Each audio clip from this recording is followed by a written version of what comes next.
Good afternoon, everybody, and thank you so much for joining us. My name is Amanda. I'm the marketing director here at State Listings. And today we're going to be talking about how you can use social media to better present yourself, your business, your listings. Before we get into that, I just want to talk about why you would want to use social media for your business. So traditional advertising has probably helped a lot of you in the past. A lot of you are still maybe putting your open houses into the newspaper. I still see billboards a lot of the time, that infamous bus bench ad. If it's helped you sell for your entire career, it can feel like it's kind of pointless to invest all of your time into building and maintaining a social media presence because it really does take maintenance. But our world is becoming increasingly digital. I think that the last year and a half or so has really hammered that home for a lot of us, and that online marketing is the new normal. The best thing about social media marketing is a lot of the tips that we'll share today don't cost you anything. It can be the best free way to take your business to the next level. So one of the best ways that social media can help you grow your business is the ability to go beyond local. So newspapers and other forms of physical advertising like your signs are all limited to potential buyers who already live in or near your market. If you live in an area that attracts out-of-town buyers, so this is especially relevant for places like Florida, for New York City, for areas like Schaumburg, Illinois, I know is a really huge center with a lot of headquarters for a whole bunch of corporations, meaning you probably attract a lot of out-of-town buyers. It's really important that you're getting in front of those buyers. Otherwise, you're missing out on an entire potential segment of your market. Social media also lets you leverage your network. A lot of you likely get referrals from past clients, but are your friends and family referring you to people? Are you sure that you're top of mind for those past clients when their friends are asking for agent recommendations? When you post your listings online, your friends, family, and your clients can get a daily reminder of who they should be recommending to their friends, and it will only take them a click to tag their friends and get you a new lead. So this especially goes for sites like Facebook, like Twitter, where your friends are already on there doing other things, and you're kind of meeting them where they're at, and you're able to get attention where you already have a network. So you're probably already friends with these people. You don't need to ask them to follow a whole new page like you do for Instagram or Twitter. On Facebook, we'll talk about creating a professional Facebook page, but you can also reshare it to your personal page to really leverage your personal network and make sure that you're getting those referrals. This one is likely not going to happen for every single listing you post, but with everything that you post on social media, there is that potential to go viral. You can run out of flyers, you can run out of handouts at an open house, but you can't really run out of a social post. Once you've sent out your message, it can be shared over and over again. When your family or clients tag a friend under one of your posts, like if you have a really beautiful listing that would be great for one of their friends, that friend can tag another friend if it's not right for them. And soon enough, you could have thousands of eyes on your listings without you needing to do any additional work, without you needing to run to the print store in the middle of the night. Just posting your listing once can really get it out there. So now that we all understand why we should be paying attention to social media for our business, I wanted to run a quick poll and ask you, if you're using social media for your business, what site are you using? So you should see a poll pop up on your screen. I wasn't fully expecting LinkedIn to be so popular, so I'm really interested if you're a person who clicked LinkedIn. I'll be asking a bit later on what kind of content you're posting and how often, so I'd be really interested to see what you're doing there. Oh, we have Mary is using Pinterest. That's really awesome. We'll talk a little bit more about how you can leverage Pinterest as well later. Very smart. And I think that that's one that doesn't really get the amount of attention that it should, because there's a lot of potential there to reach a really, really specific kind of buyer. Like I mentioned, the Facebook, definitely expected that a lot of folks would be on that. I'm really surprised to see only 38% of people are using Instagram in their marketing, specifically because it's so easy to use in connection with Facebook. So we'll go over how to use that a little bit more later. Twitter, I think it can be useful if you're selling a very specific kind of real estate, but it is a little bit more niche. And LinkedIn, like I said, I was a little surprised to see it that high. So I'm really curious to hear how you're using LinkedIn. If you'd like to share that in the comments, and we'll also have another couple polls up for you guys soon. I'd really love to hear how you're using LinkedIn. And for those 10% of folks who answered who said that they're using something else, let us know in the comments. Like I mentioned, Mary said she's using Pinterest. I'd really love to hear what everybody else is using. So now that we know what everybody's using, let's talk about your options. All social networking sites are not created equal. I know that it can be really tempting to just try to create content once and then reuse it over and over again. But the same content will not work for every site. And attempting to master every site at once is a great way to confuse and to alienate any potential followers. So if you haven't started your social strategy at all, choose one network to start. And then when you expand, you'll need to create distinct content for each network. So it's a good idea if you're one of those 10% of folks who aren't using Facebook yet, maybe start there, and then we'll talk about how to expand where content can be reused and where it can't. So let's talk about your options. Like I mentioned, the biggest one there is Facebook. There are 2.4 billion monthly active users on Facebook. It's the most widely used social platform in the US. One of the really big benefits of Facebook is that you are able to create a professional page, which is separate from your personal account. Like I mentioned before, you'll still want to leverage your personal network when you're sharing on Facebook, but the ability to create some separation so that you can have clients message you without needing to message your personal account, so that you don't need to be personal friends with everyone you've ever worked with or every lead you've ever met, can be really helpful for some separation there. In addition, Facebook allows live streaming video, which can be extremely useful. We saw this used really heavily last year, kind of in like March through June, when the lockdowns were kind of the most strict. Agents could go live to connect with potential buyers, or if they had a vacant listing that they could get to safely, they could do a virtual open house. But I think that those new skills and the ability to use Facebook's live streaming video capabilities will be really helpful to agents as things open up and return to kind of the new normal. And we'll talk a little bit about how to do that soon. The next huge one is YouTube. It is the world's second most visited website after Google. Folks come to YouTube for everything: to be entertained, to be informed. Two of the most popular topics on YouTube are product reviews and how-to content. So this is a really great place to post any long-form informational content you have. In April, we had a series where we taught agents how to create video content to promote their listings, to promote their real estate business. I really highly recommend checking that out on our blog if you weren't able to attend that series. But one of the things that we talked about is how creating informational content and being the expert is a great way to attract sellers and buyers, because when they go out looking for answers to their questions about the listing process, they're likely to find you, who's being really helpful, who's answering any questions they may have. So that is a great place to showcase your subject matter expertise, to show that you're an expert and get more leads. Next up is LinkedIn. Like I mentioned, it has 260 million monthly active users, so significantly lower than Facebook and YouTube, but it's much more targeted than those. It has a really heavy focus on professional networking through connections. And again, there's kind of a similar opportunity to YouTube, like I mentioned with thought leadership.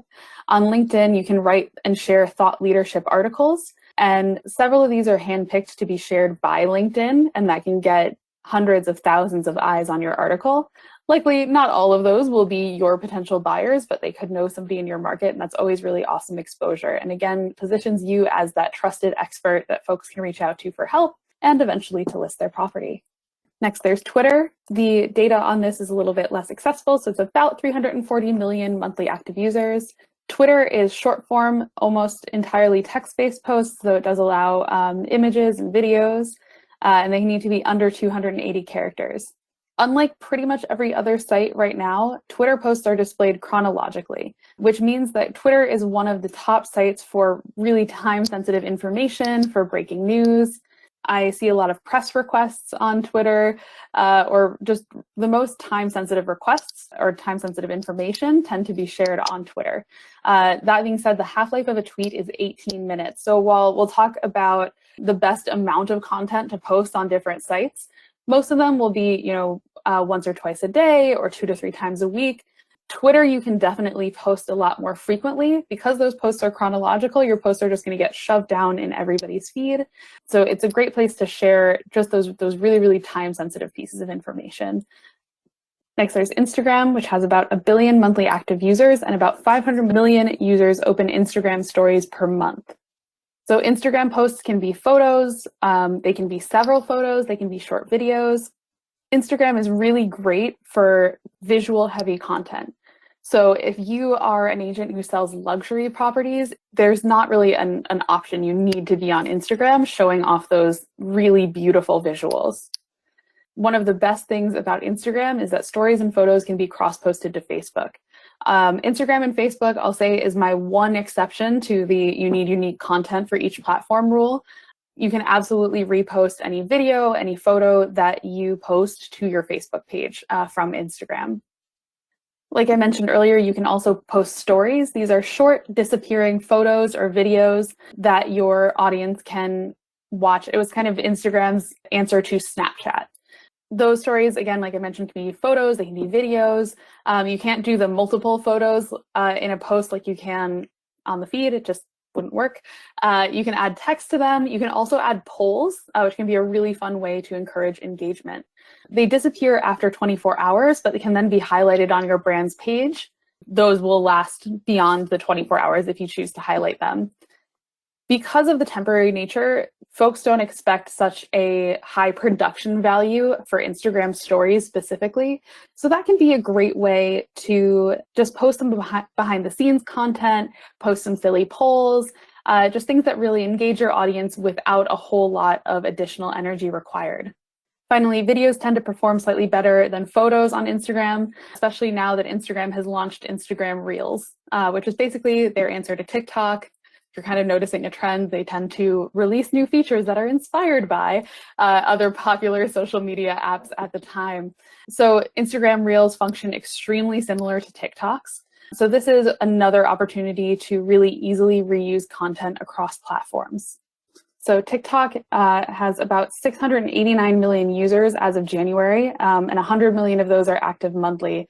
I believe it's probably around 800 million by now. I was having trouble finding some more recent data for you guys, but TikTok has experienced explosive growth since last year, specifically around January of 2020. The numbers were much lower.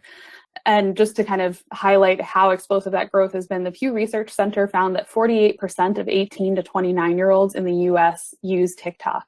So we're going to talk about your ideal audience a bit later. If your ideal audience is in that age group, TikTok presents a really interesting and unique opportunity to meet that audience where they're at and where they're spending most of their time online.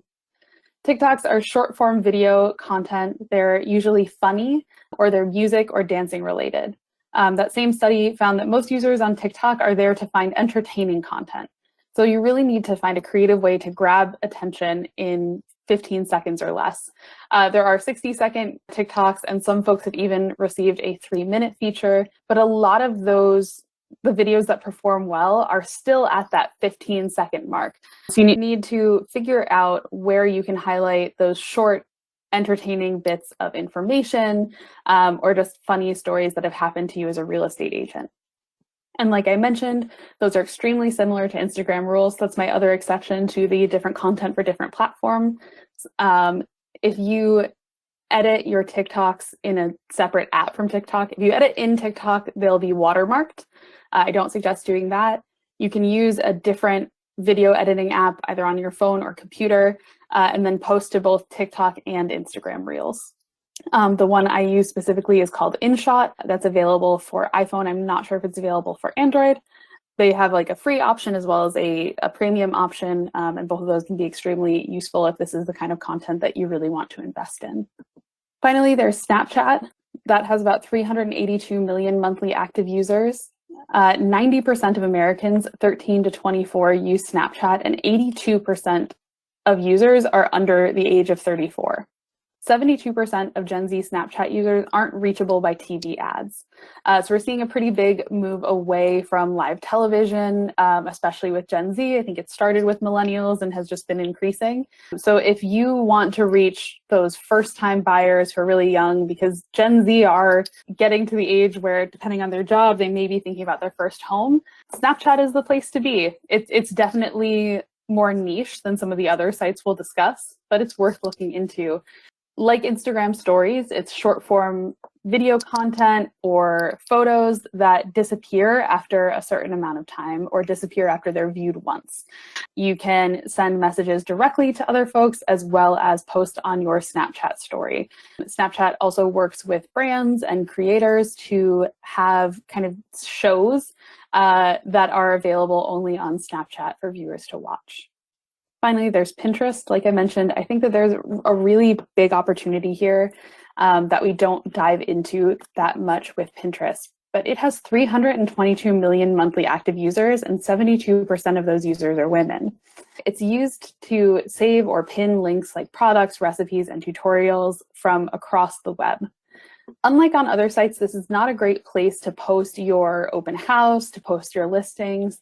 It's a better place to build connections and build an audience of your ideal customers. So for example, if you sell a lot of fixer-uppers, or if you're looking for folks who want to flip a house or they want to put more work into a house, Pinterest is a great place to start creating boards of tutorials on how to do different decoration projects for your home so that you can build up an audience that way. A lot of the time when I talk about social media, I get asked which is the best one. And the answer is the best one is wherever you're best able to reach and connect with your target buyers. There is not a one-size-fits-all best platform.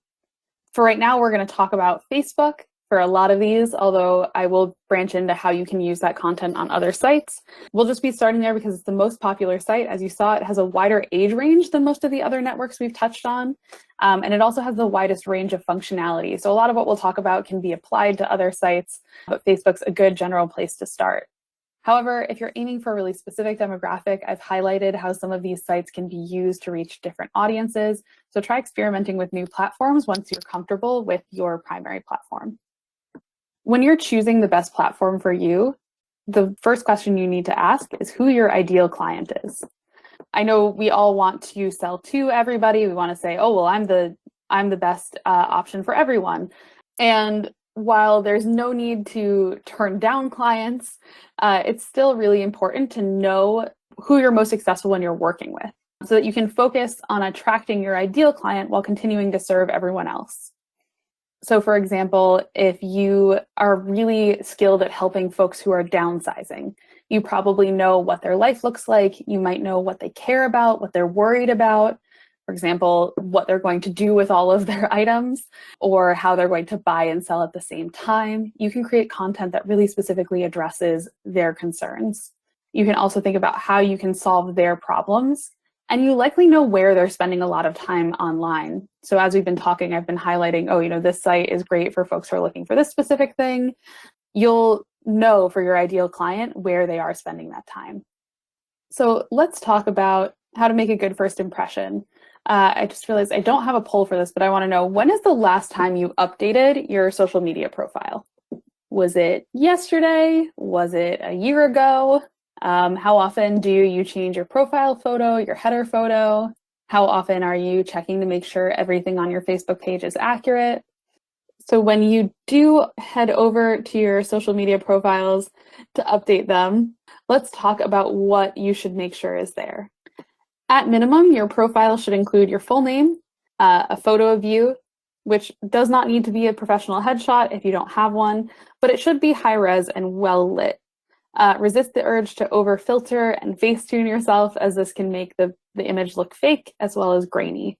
We're all humans. You don't need to have like this really, really perfect facade, just a photo of you that makes you look approachable.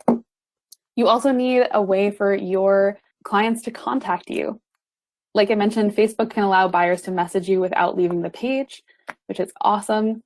You can also share the best email or phone number, and you can reinforce your contact information with a banner, image, or with pinned posts where that's allowed. So for example, on Twitter and on LinkedIn and on Facebook, you can have a large banner image on your page. So that's a great way to reinforce your contact information. You'll also want to link to your website if you have one. And then finally, you really need the name of your brokerage. So I want to know, if you are using, for example, a Facebook page, are you checking your social media messages? And if so, who is checking them? So it looks like about 78% of you are currently checking your own messages, which is great. But like I mentioned, we have about 15% of folks who are not checking their social media messages. There are likely a lot of folks who might be trying to reach you about any listings you've posted. People will try to contact the folks that they're looking for in really strange ways. You might get this in as comments, but you might also get this as direct message requests. One of the reasons I really like Facebook for real estate agents, like I mentioned, is the message option. But in your page, you can set up an autoresponder, and you can set it to respond at different times. So for example, if you message the MyState or the New York State MLS Facebook page when we're open, there's a really quick autoresponder that writes back right away, letting you know that we'll get to the question shortly. But if it's an emergency and they really need to talk to somebody, it also has our phone number. And then if it's outside of business hours, our autoresponder lets somebody know that we will be back 9 to 5 Monday through Friday. And if their request is urgent, they can send an email. And also they can call our phone number as soon as we open. That way you're making sure to set expectations with anybody who messages your page of when their message will be answered, and giving them an opportunity to contact you kind of more urgently if you are not checking your Facebook messages constantly. Bonus points for your social media profiles are to make really full use of the additional areas that are available on your profile. The first one, like I mentioned, is to use your profile header wisely. Facebook, Twitter, and LinkedIn allow large branded images at the top of the page. And if you're not really taking advantage of these, you're missing out on an opportunity to really control what a visitor sees the first time they come to your page. It is a really large portion of the screen right when they first land there. So it's important that it really works for you. There are free online editors like Canva, so it's like Canvas without the S, that you can use, and they have the appropriate sizes for each social media site built in already. So if you're not really interested in fiddling around with Photoshop, that is a great way to get a professional looking header without needing to purchase additional software. The profile header allows you to highlight additional information. Like I mentioned, you can put your contact information in there, as well as recent sales, new listings, branding, or I'll frequently see agents share in their header what their open house will be. In addition, you can create a pinned post with additional information at the top of your page. Twitter and Facebook will allow you to pin one of your posts. For example, if you want to reinforce information like your contact information, or if you wanted to share what listings you have for sale, and just make sure that that's the first impression buyers are getting, it's really important to make full use of your pinned post. A lot of folks on Twitter, because again, your bio on Twitter is extremely limited and your pinned post is still limited to those 280 characters. What you can do is you can create a tweet that starts sharing the information you want to share, and then you can reply to that tweet with more tweets to create a thread, and then you can use that as your pinned post so that folks can click into it and see all of the tweets below it, and kind of expanding the information. So Catherine was asking what a pinned post means. Essentially, on certain sites, like I mentioned on Twitter and Facebook, once you've created a post, there will be an option in the top right corner. Usually you can click the menu. There will be an option that says pin this post. And that means that even if you post something else afterward, your pinned post stays at the top of your page. So like I mentioned, when somebody's looking at your Twitter profile, it appears chronologically, but pin makes sure that you are able to keep the most relevant tweet that has all your additional information right at the top of your feed. So sites like Twitter and Instagram only allow you, and TikTok as well, allow you one link. You can't link to anything, or sorry, Twitter will allow links in your posts, but Instagram and TikTok don't allow links in comments or in the description of your images, or rather they won't be clickable. So it's really common to say that the link to whatever you're talking about in your post is in your bio, because both of those social media services allow one link in your bio. Folks used to have to essentially like post their most recent YouTube video, for example, as the link in their bio. The problem with that is if somebody's seeing that post much later, the link has probably changed and they just can't access what they're looking for, which is why services like Linktree or Beacons have showed up. So what they do essentially is you create an account and they create a landing page that has all of your additional websites on there. So for example, your Facebook page, your Instagram, your Twitter, your TikTok, so that you have one link that you can post in any bio that leads to all of your different social media. So if I made one for myself, like I said, my name's Amanda, it would be linktr.ee/Amanda. And when somebody clicked on it, they can see my Instagram, Facebook, Twitter, TikTok, everything else they need to. I do think that they're very helpful for sharing links. And I think kind of the benefit is that they're intuitive and they do allow you to label everything where you're sending folks. I don't have the metrics off the top of my head with folks' familiarity using Linktree, but especially with, that continued use of just one link allowed in your bio, I imagine we're going to see a lot more use of Linktree going forward. There are multiple additional services, but Linktree and Beacons are the ones that I see used most frequently. Both of those have free and paid options. All right, so now that we've talked about the why and the where, let's talk about what kind of content you should be posting. So before we get into this, I want to know what kind of content you're posting. I know some folks have said they post their listings, they post open houses. Are you sharing anything that isn't directly related to your business? And again, if you're sharing something that isn't already listed here, please share your ideas in the comments. I know we could all use more ideas of what to post.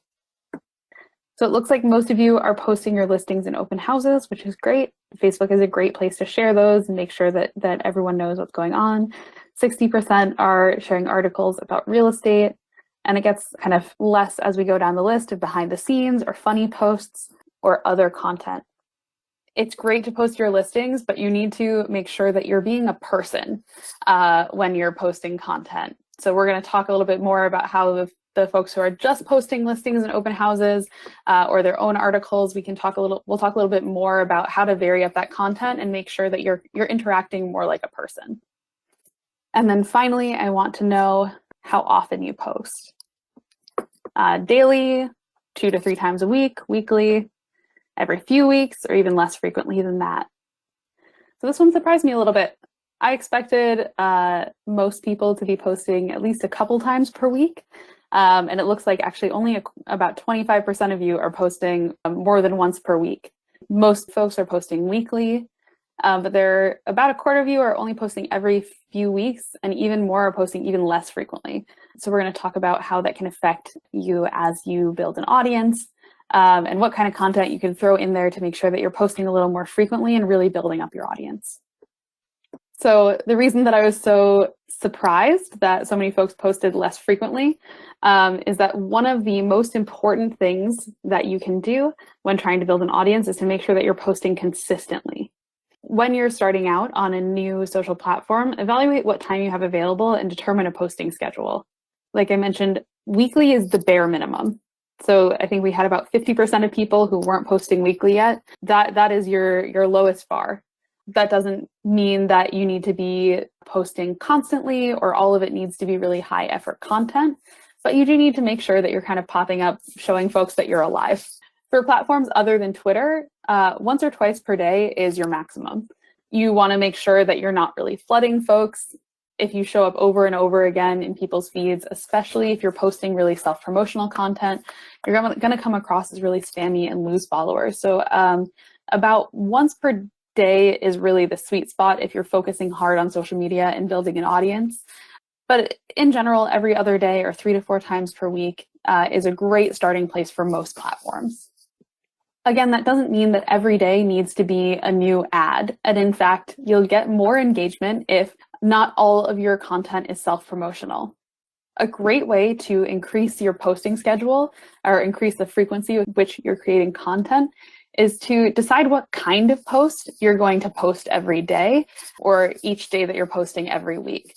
So rather than trying to come up and scramble with ideas for new posts, you at least know the overall type and you can go from there. So for example, a lot of folks will post Motivation Monday and post a success-related quote every Monday morning. That can just be a really nice little boost to your followers' feeds, especially if you accompany it with a good-looking image. You can search Motivation Monday on Google to find some great motivational quotes. And if you have access to Canva, like I mentioned before, you can even make your own Motivation Monday images and brand them to your business so that if folks share them, you make sure that your logo goes with them. That's pretty low effort and is at least one of your posts every week out of the way. In addition, you can schedule a post about upcoming open houses on Thursdays or Fridays, so that any folks who are searching for a house really know what to build their weekend around. In the comments, if you have any other kinds of posts that you schedule, let us know. Different markets and different platforms have different best times to post. So for example, on LinkedIn, a lot of folks are on that during business hours. So your posts will perform better Monday to Friday, generally around the afternoon. But this changes really wildly, like I mentioned, based on your market, based on the site that you're using, how frequently you're posting, what you're posting. And there are great sources that update this more frequently than I'd be able to. So I really recommend checking out places like HubSpot and Hootsuite really frequently post kind of what the best time to post for each network is. That doesn't mean that you have to be online at those times or you have to remember every time you want to make a post. Services like Buffer and Hootsuite allow you to schedule out your posts so that you won't forget or, like I mentioned, constantly need to be online. You can schedule everything from a week to even a month in advance, and some go even further than that. It's also really important to have an appropriate tone when you're posting on social media. Like I've mentioned before, you need to act like a person. These are social networks. And so if you're acting like a sales robot, nobody's going to want to socialize with you. It's definitely okay to post more direct sales content occasionally. When you have a new listing, it's really important to let the folks who are following you for your listings know. However, you should aim for 2 to 3 informational or funny posts per sales post. And when you're posting that direct sales content, you should focus on how it benefits your followers.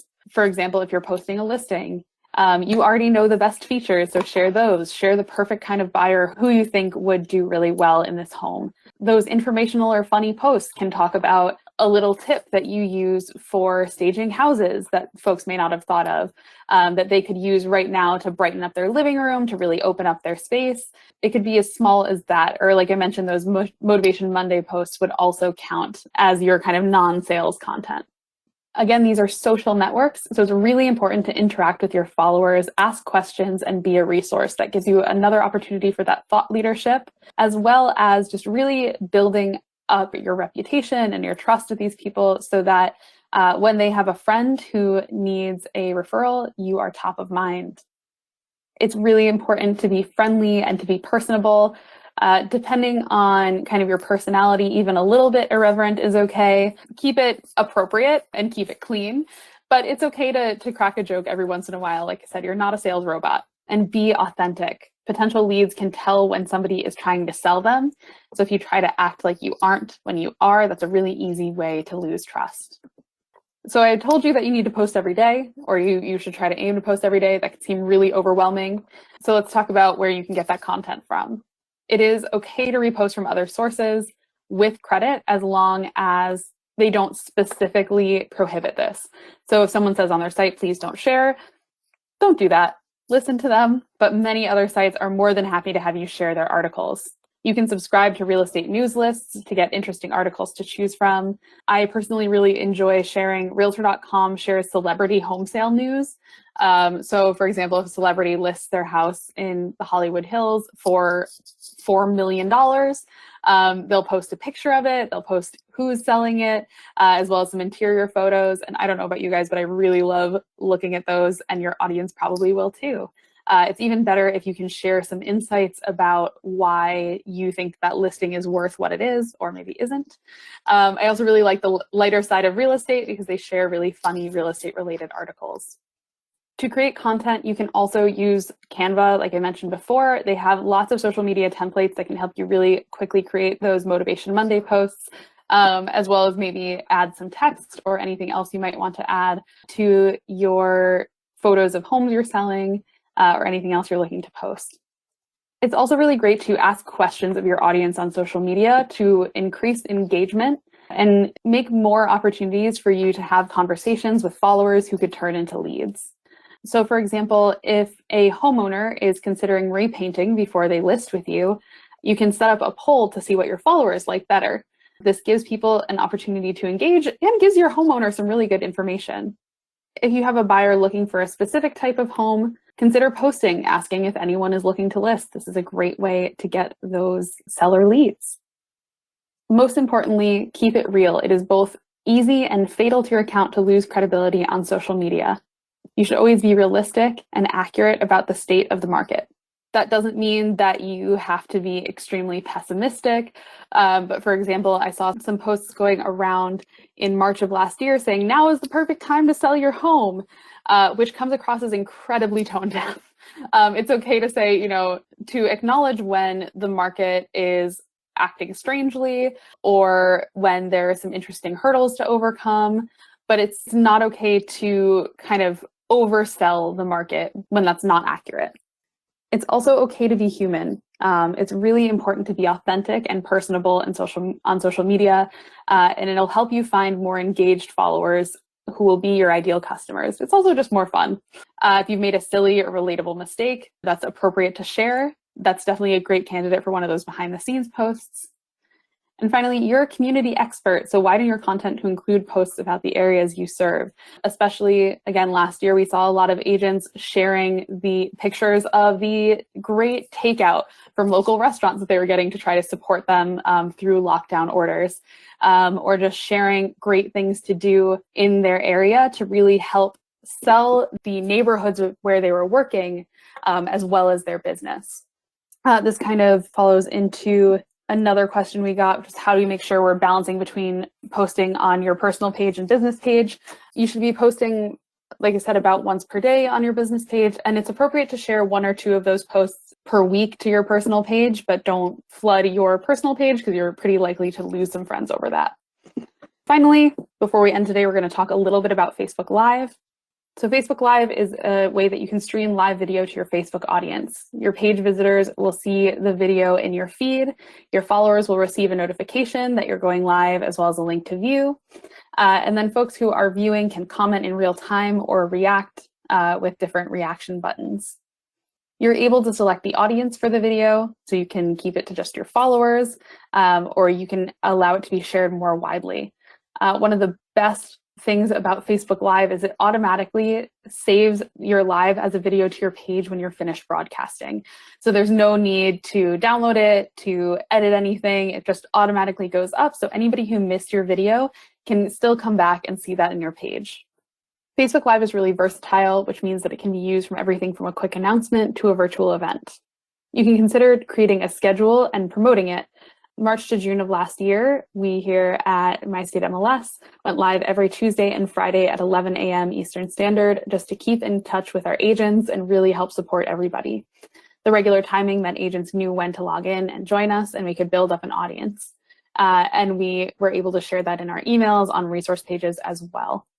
If you can create a series of classes based around a specific topic, like for example, a first-time buyer series, a Facebook Live series is a great opportunity for this. You can also go live when exciting things are happening. You don't need to schedule every live stream, specifically because that video will get saved to your page and folks who weren't able to join live will still be able to see the video.